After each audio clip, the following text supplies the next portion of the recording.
rightly so. Now get out of my way so I can say to her." David had always liked Cathy, but right at this moment he could have cheerfully throttled her.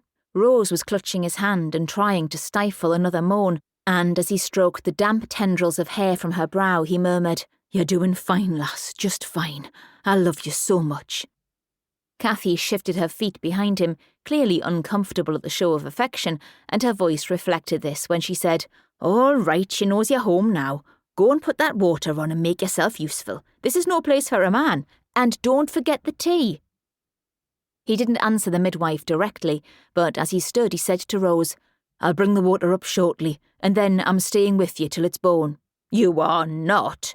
The midwife's voice was sharper now. "I've never heard out like it in all me born days. You'll stay downstairs like any other man, and I'll call you once it's all over and I've got Rose cleaned up, all right?" "No, it's not all right." Glancing back down at his wife, he said softly, "Would you like me to be here with you, lass?" And at Rose's nod, added, "That's that then." As he left the bedroom, he could hear Cathy muttering under her breath, but it didn't bother him an iota. All he was concerned about was Rose, and he knew she would want him to be at her side during the birth of their child. She'd had moments of panic about the confinement for weeks now, and the dire tales some of the old wives hereabouts took great delight in relating didn't help.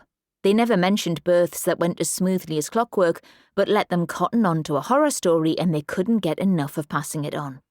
If Rose had had a mam or a close female relative she could have talked to, it wouldn't have been so bad, he thought, as he got a big pan of water on the hob. As it was, she only had him to discuss her fears with, and he'd spent many an evening holding her in his arms and reassuring her all would be well. Not that he had any clear idea of what exactly was involved in having a bairn, but he'd done his best. When he returned to the bedroom with the hot water and a cup of tea, Cathy didn't mention him leaving again, but her attitude made it clear she was far from happy. He sat beside the bed, holding Rose's hand and wiping the sweat from her brow now and again, murmuring words of love and encouragement as the pains intensified still more. When she began to push, she clung to his hand as though it was a lifeline, and he wondered how much more she could take. Stupid, perhaps, but he hadn't expected the birth to be so painful or such hard physical work. How women did it over and over again was beyond him, but Cathy seemed to think all was well and progressing as she expected. He saw the midwife look between Rose's legs before sliding a towel under her bottom as she said, "Another couple of pushes and you'll be holding your babby, Rose. Come on, lass, nearly there now." And sure enough, a minute later, Rose gave a long, drawn-out groan, and the baby slid into Cathy's waiting hands, immediately giving a mew of a cry, and then another. "You've done it, lass, you've done it," David whispered as he bent and kissed his wife.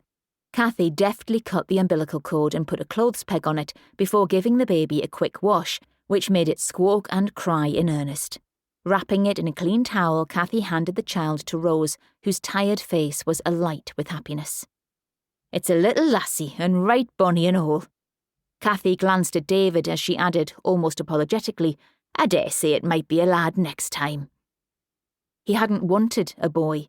He could think of nothing more perfect than a miniature Rose, and he had told her so in the past.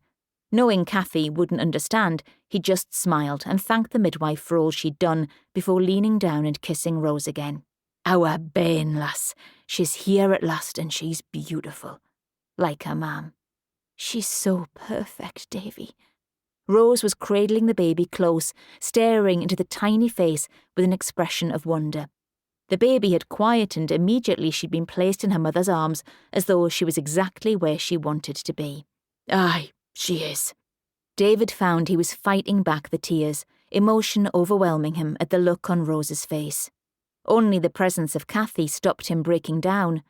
Nevertheless, his brown eyes were misty as he reached out and stroked the small downy head with the lightest of touches. "Well, I need to get you cleaned up and the bed sorted, lass. Give the babby to Davy." Cathy was back to her bossy self. "Take the bairn downstairs so I've got room to do the necessary," she added briskly to David, as Rose handed the infant to him. "I can't be falling over you up here." This time David made no protest, kissing Rose once more before he walked out of the bedroom, holding their precious bundle as though the baby was the finest Dresden china. Once in the kitchen, he sank down into his old